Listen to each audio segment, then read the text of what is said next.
Allora, Vito, non è bello parlare di se stessi, però si parlava prima di etica della responsabilità e di etica politica, ne diceva Guarnieri, mi fa piacere perché lui credo con la sua condotta, pur portando avanti una battaglia politica da posizioni diverse dalle mie, credo sia un uomo integerrimo e quindi sul piano della lealtà una persona di cui ho la stima. Contraccambiato naturalmente. La questione, vedi, è anche data dagli esempi, ripeto, non vorrei citarvi, ma io sono l'unico ex consigliere regionale su 265 che ha rinunciato a vitalizio nel 2009, quando a 53 anni potevo prenderlo evidentemente semplicemente utilizzando la legge che c'è.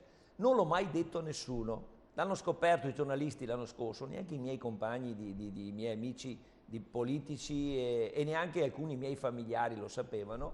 Ho rinunciato nel silenzio perché ritengo che si dovesse dare un segnale di questo tipo. Però non è servito, forse essere un po' malandrini, un po' mascalzoni, opportunisti. Qualcuno mi ha detto, ma forse lei avrebbe dovuto incassarlo ugualmente e poi erogarlo, distribuirlo. No, le scelte etiche devono essere fondate ancorate su condotte ineccepibili. Avvocato, mi Questo è il risponda, punto. risponda